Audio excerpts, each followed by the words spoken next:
Hello Gemini, welcome back to my channel if you're a returning subscriber. If you're new, welcome. I hope you enjoy the reading. This is a general life reading. Otherwise, I've already shuffled and laid out the cards. Please don't forget to like and share or like and subscribe, as that helps to move the videos around YouTube. Okay, so coming up, it seems to me that you need a bit of a break. I know it's the end of the year and possibly this is a case for a lot of people, but really you do need a break. So we've got here a number of cards which are coming up, which are indicating that. And I feel that it may be the other way around, but there's rest and then there's action. So you may have action coming up quicker than you think, and then you may need to have a rest at some point, but I'm going to start with the rest because that's important. We have got here White Tara sensitivity. So you are becoming increasingly sensitive, avoid harsh relationships, environments, situations, and chemicals. So this comes about when you start the ascension path, or when you are on the ascension path. So this is indicating that you need to make sure that you have boundaries around your time and your energy. And that you clear out things from your environment, whether it's toxic things or things you're taking into your body, whether it's substances or media, just too much, or things that are triggering for you.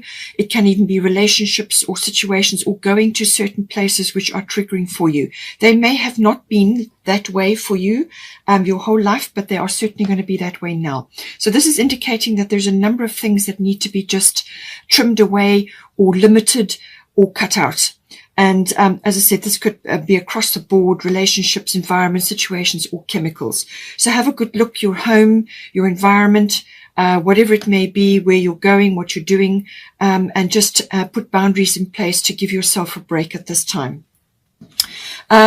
Now the bottom of the fairy tarot is Four of Winter. It's echoing the same thing. There are pine needles here. She's in a pine tree, pine cones. All of these things are talking about accessing the healer within. So set aside your concerns for now. You can make a decision later. Solutions that come from meditation, the need for more sleep, or a vacation. Okay. Now this is important because you also have Seven of Summer. Now this is about, it's saying here that there's some sort of procrastination which is occurring, or you are grappling to make a choice. And it says your power comes from making a decision, confusion that arises from over-analyzing the options. So you may have a number of options in front of you, whether this comes now or later after the lunar eclipse. You can take it as it resonates. But she's saying that somewhere in the situation, whether it's now or later, you need to put things aside. You need to take a break and do some meditation. Also take a break from your environment, go away for a while, or just take a weekend away, or whatever you can do. Because when you do that, when you go within, or when you're doing your meditation, or you're hiking, or you're spending time in nature, or a moving meditation, whatever it may be. It can be art or a creative activity which's got a repetitive action to it, or walking or hiking or cycling or whatever it may be. It's going to give you time, and your attention will come back into the present moment, and a solution or a resolution to your choice will pop up. It can also be obviously through sleep and downloading and getting information from the cosmos. So take some time out at some point to do this. It's going to be important because it's going to help you make this decision, which is pending. It's either going to come in or it's already with you now. And there's some sort of procrastination or hesitation because you can't decide between things. And we're going to get to this now. So we also have here the third house. Third house is everything to do with communication. So this is all forms: written, verbal, body language. It also rules contracts, documents. It rules certain people around you. This can be general relatives, aunts, uncles, cousins. It can also be siblings. And it can also be neighbors. So it depends on your situation. But it's communication, and it's your environment and outwards. It can also cover early education or education learning, whether this is for you or your children, however the situation is. A lot of parents are in this situation with the early learning at the moment. something to do with that. It can also be to do with a contract or a document or something that you're wanting to move ahead with. Now, this could also be connected to this decision that is pending or something that's going to come in. It can also be to do with property, because you've got the property house coming here. It can also be to do with discussions, research, media, getting your word out, what you're saying to an audience, or it could be receiving news. There could also be gossip. There could also be scandal. There could be news that's floating around. There's lots of ways that this can come in. It can also be about making a speech or speaking out in some way. It can also be short journeys, going on a short journey, and this can often involve a car or transport of some sort, and it requires a bit of planning. So this can be like getting a map out, plotting and planning, and maybe this is this trip that you want to take, which is going to take you right away out of everything, go into the wilderness or whatever is your situation, whatever you like to do. It can also be involving taking photographs. It's connecting with your environment in some way. Now, we have got underneath a lunar eclipse. So this is coming in this house. So whether something is going to be said to you or something is going to be communicated to you, or whether something comes in, it's a very abrupt change which comes in, and then you now have to communicate outwards or start researching and coming up with new ways of doing things, or speaking, or contracts and documents. Lunar eclipse is always something, it's always abrupt. It's quite often something that you are aware of. It's something that's on the fringes, or it's bubbling away quietly in the background. You know it's coming, but you haven't quite got a handle on it. And then all of a sudden it bubbles over. But it's the speed that it comes at you with that is normally that takes you by surprise. It can be very abrupt. It can be the closing of a door. And it can literally change your situation overnight. It will make you uncomfortable. You will be out of your comfort zone. But it's a very necessary and important change that you have to go through here. So from this, something is going to be ignited in you. You may have to speak out about something, as I said. You may have to stand firm about something, or you may have to do research with regards to something that is I've outlined already in the third house. So it can unfold over a 6-week period or a 6-month period. Sometimes it can be very quick, and sometimes it takes place over a period of time, but it's cyclical. It involves the moon. It can involve a female or feminine presence, or a mother. You've got mother already coming in. It can also be to do with any kind of relationship. It can be to do with a change of circumstances. Really, it can manifest in a number of different ways, but it will be quick, it will be fast, and you will be uncomfortable until you find your feet. Okay? So now, having said that, at the top, you've got Pele, divine passion. So be honest with yourself. What is your heart's true desire? So whether this is to do with a relationship, or whether it's to do with something that you're busy with, something that you're working on, a contract or a document, it could be work related, it could be profession, or it could be what you do on a daily basis. Perhaps you communicate with others, perhaps you're in the media or online, however it comes in. It's all communication based, but it could also be early learning or to do with family issues. And it's saying you need to connect to your inner self. And this is about knowing what it is that you have been putting off, or what you have been procrastinating on, or what you have been burying because you just didn't want to deal with it, or you couldn't deal with it, or it could be something you've suppressed. Now, this is volcanic. This needs to be released, all right? And she's saying connect to your divine passion. This is something that is in your heart. This is something that's going to motivate you. And the lunar eclipse, out of all of them, is going to shoehorn you out of your rut, if you've been in any kind of a rut or any kind of situation which is not right for you anymore. It's going to pull you out of that. But you have to take charge of the situation.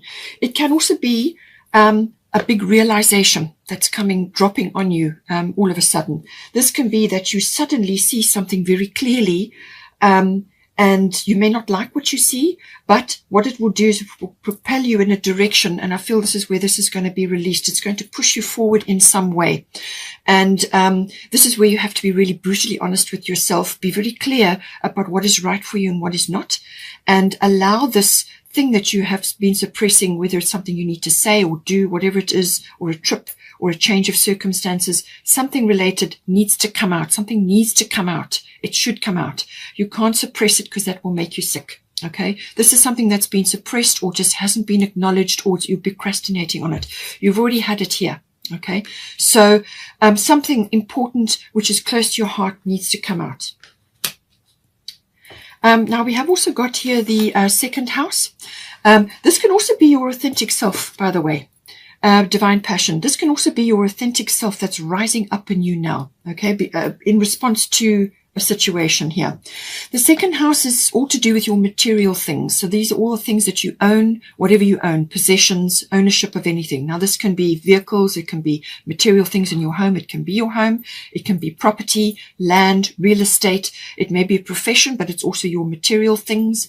It's also connected to your income. So however your income arrives with you, whether you go out to work or whether you work from home or you earn your income from other ways, assets, things like that.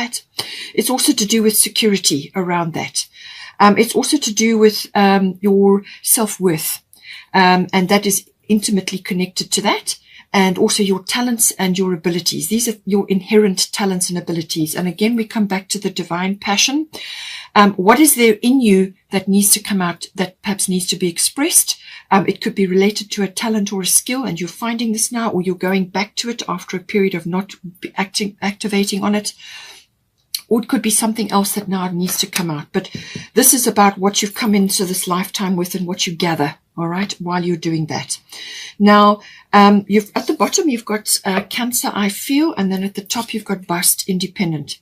So this is saying that with the Cancer energy, this is saying that domestic matters or issues around your home are coming up for review. So this could be related to a mother, or a feminine influence, or females in your home, how they get on. It can also be related to something like accessing feminine wisdom. Now, this can say follow your gut feels, your feelings at this time, and your instincts. Okay, that's the Cancerian energy. It's a water energy. It's also very resilient, this energy, very resourceful. So you're going to be pulling on all of these aspects now in the second house. It can also be related to a mother. Perhaps something is happening with a mother, and now that's changing your second house. It could be property related or material items, things, antiques, things like that. It can also be related to buying and selling of that. It can also be related to looking at the past. Now, with the Cancerian energy, you don't want to be spending too much time there. This is about sentimentality and looking at the past and nostalgia, that sort of thing. You can bring in the wisdom and the hindsight and inner standing from that, because this is very much an inner energy going within. You may want to withdraw. You may want to be secluded for a while, and possibly this is to do with this break or this holiday or this vacation you need to take. It can also be related to something that is cyclical in your life, and it's affecting your second house. Now, this could be finances as well, or it's to do with security. It's following the aspects of the moon. The moon rules Cancer, all right? So you may be needing to observe the moon at this time. We have got a solar eclipse on the 4th of December that's going to be in Sagittarius. That is at an angle to your sign, but the full moon is on the 19th of December, and that is at the 27 degrees of Gemini. So I feel that full moon is going to be important. It also coincides with Venus going retrograde on that same day. Then we also have Mars moving into Sagittarius on the 14th of December, which is an action-based energy, all right? So all of those may be relevant at this time. Now, with the Cancerian energy, it can also be about accessing your feminine side. Whether you're masculine or feminine doesn't matter. We have both. So you may be needing to tap into your gut feelings at this time to do with the second house. All right. Something around that. It can also be about nurturing, family, your clan, your tribe, connecting to that. It could be very well family-related issues, because you've had the lunar eclipse and you've got the third house, which can bring in family matters as well. So there could be a shifting or a changing, something occurring in your immediate environment. Now, we have also got Bust, independent. So your independence is a foundation for your strength and success. So this can be materially, it can be to do with property, land, real estate, or it could be to do with your own opinions and your direction in life, or how you think and feel. But it is saying that you do also need to spend time away or in your own space. So whether this is this holiday or this break that you need to take, or you need to create it on a more formal basis within you where you are living, but it's saying you need time away to do your own things. Spend time on your own, fill your own cup up, and so on. If it's domestic related, it could also be to do with coming to a pet situation. It could be that you need to get a cat, or you need to spend time with your cats if you've got cats. Cats are incredibly independent, and they can teach you about that, really. Huge lessons that you can learn. So it may be that you need to bring this into this awareness, or this cat-like ability into your awareness.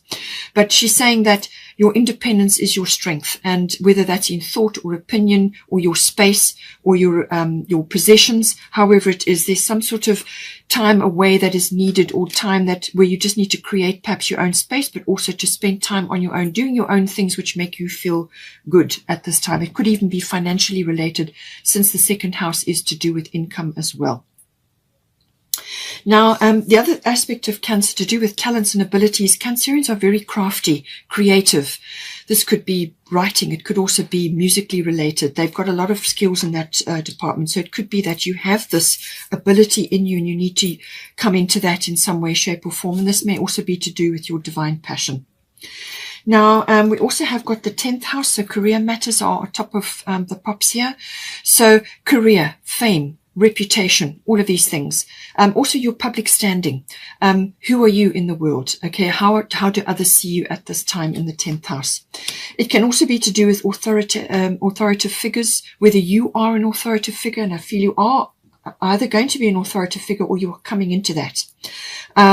You could be leading the way in some way, or you are connecting with another authority figure, whether it's a boss, a manager, or it could even be a governmental figure, or you are dealing with the government. It could also be to do with notoriety of some sort, so rising up in fame, or you're in the spotlight, or you've got a higher profile than you've had before. It can also go the other way, where you could be dropping down from that. It can also be about empire building, business, achievements, goals, responsibilities, and career, and setting that strategic path, however that relates for you. It could also be to do with, sort of like connecting with an authority figure who may be a parent. It could be a masculine or a feminine, but it could also be connecting in some way where you are learning something from this person. Now, this could be like a guru or somebody that you admire, Okay, so we've got here at the bottom Pluto transformation, and at the top we've got Abundancia, prosperity. So some sort of change. Now, this is a big transformation. It may be brought on by the lunar eclipse, as I said, and contract and documents are involved here, early learning or some sort of communication or family related. Transformation, Pluto is always about endings and beginnings. So some sort of ending and some sort of beginning is coming into your 10th house. So you may be changing career. You could be changing your fame status or your notoriety status, or you could be changing your public status in the world. So this could be going from working for a company, so you are employed, to self-employed, so launching your own business. It could also be going from married to unmarried, or the other way around, or however the situation is. It's what your public status in the world. Now, Pluto always deals with, as I said, endings and beginnings. It also deals with regeneration and rejuvenation or renewal of some kind. So it could be that you're going back to something that you used to do before, if the regeneration aspect is important for you, but it could also be the regeneration of feelings or emotions that you have around something that's important for you. But it could certainly be the end of some aspect of your life in any one of those areas of the 10th house, and the beginning of a new era. So either you're ending something, you're beginning something, or you could be going up a cycle. In other words, you could be going up a level in some way. So some aspect is falling away and something new is coming in. It could be a cycle shift. It can also indicate that something that has been in your life for a long time, something that you've relied on, or a very stable structure, or something that has been in place for a long time, could be falling away now with the Pluto energy. It really is a very powerful energy. Pluto is always about taking away what is no longer needed to make room for the new. So you may need to just let go of certain things or an aspect that you've been in for a long time that needs to now step aside so that you can make room for new things. All right. With Abundantia prosperity, the universe is pouring its abundance out to you. Be open to receiving. So this is a mindset. Okay. This is an attitude. This is a belief. And the feminine aspect is the receiving. Okay, so be in your feminine aspect, whether you're masculine or feminine, doesn't matter. And don't have any guilt or shame or any negativity attached to receiving. Ask for help if you need help, and it's going to be given. All right, this is the abundance of the universe coming straight to you. She's got a cornucopia of abundance there. All right, so be open yourself up to receiving. Now, this may be financial, but it could also come in many other myriad of ways. It could be support in your 10th house. It could be more fame. It could be a rise in something in you, whether this is a promotion or it could be something to do with, some sort of shift or change, which is going to open a door for you. It can also be the pouring in of ideas or meeting contacts. The 10th house can be very important, especially with Pluto. This can be very important. You could be meeting very, very powerful people at this time who are going to assist you in some way, whether it's through ideas or support or putting you in touch with other people, other powerful people who can assist you with an idea or a business or something you want to launch or move into, or connections, however it may be. This prosperity can come in many, many different ways. Okay. It could be a number of things, but it's going to be so very, very, very supportive for you in your 10th house. So be open to receiving and welcome it. Have an attitude change from that perspective. Be open, be willing to work with what is handed to you, what comes in for you. Work with that to move yourself forward. It could be very quick or very abrupt, this shift or change. Pluto can also be something can just disappear out of your life, or it can change overnight. The rug can literally be moved out from under you, or it could be a process that you've got to go through, like the death of something, and then the renewal or the regeneration of your mojo, your energy, your passion, your something rises up out of the ashes, so to speak. It's got that energy about it. It can also be quite intense, this energy. Something intense happens, and now out of that comes something else. Now, we've also got here the Ace of Autumn. So this is reiterating what I've already said. This is a beautiful card, a windfall of money, advice or assistance from others, which is what I've already said. A very successful project, a happy change in your career. So whatever you're going to create from the ashes of something, or something that is now leaving your life and you're now moving into a new cycle, a new phase, or a new place, or a new situation, you're going to make a success of it, because this is about getting in touch with your passion, as I said. All right. But you need to go through this phase where you need to assess and go into a quiet space and get in touch with your inner self. And then you will know exactly what it is you have to do. But a happy change in your career, a happy change in something, but it's going to bring in a lot of abundance, and you're going to be meeting very powerful people or very powerful connections who are going to assist you at this time. Now, I do feel with this situation, there is going to be some leadership role that you need to take. Okay, you may already be in this, but this is going to intensify in some way, shape, or form. Because you've got Pluto, you've got an Abundantia, and it's in your 10th house. You may have to lead the way. You may have to show others how to get in touch with their divine passion. And this is why you've got the communication house. You may have to communicate that to others in whatever way is appropriate for you. Get in touch with your true self, your authentic self, and follow that. Never any better time than what we are in right now.